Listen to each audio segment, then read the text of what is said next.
चलिए दोस्तों बात करते हैं एक और नई क्वेश्चन के बारे में। इस क्वेश्चन में एग्जामिनर ने कहा एक कंपनी के कर्मचारियों की संख्या का 2/3 पुरुष हैं और शेष महिलाएं हैं। यदि पुरुष कर्मचारियों का 3/8 और महिला कर्मचारियों का 2/5 स्थायी कर्मचारी हैं और स्थायी कर्मचारियों की कुल संख्या 740 है, तो कुल कर्मचारियों की संख्या का 7/15 स्थायी महिला कर्मचारियों की संख्या अस्थायी महिला कर्मचारियों की संख्या से कितना अधिक है। यानी एग्जामिनर ने क्या कहा कि जो पुरुष है वो टोटल का कितना है, 2/3 पार्ट है। तो इसका मतलब है कि अगर मैं मान लूँ कि कुल कर्मचारी उसके पास में 300 थे, 300 इसलिए माना क्योंकि इसने मुझे मैन की वैल्यू दे रखी थी 2/3, 2/3 का मतलब होता है 2/3।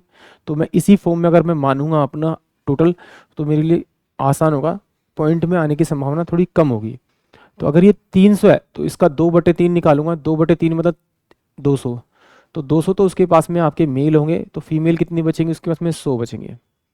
अब एग्जामिनर ने कहा कि यदि पुरुष कर्मचारी 3/8 है, अगर मैं 3/8 इसका 3/8 निकालूंगा तो मेरे पास जो आएगा वो 75 आएगा।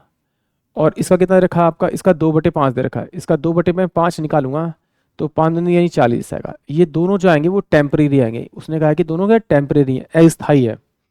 तो अगर दोनों का सब्ट्रैक्शन करूंगा तो 125 तो मेरे पास में क्या परमानेंट आ जाएंगे और 60 मेरे पास में ये परमानेंट महिला आ जाएगी। इन दोनों का मैं जोड़ूंगा तो मेरे पास सम कितना होगा आपका 185 होगा। बट एग्जामिनर कह रहा है ये है आपका 740, तो इसे किससे मल्टीप्लाई करना पड़ेगा।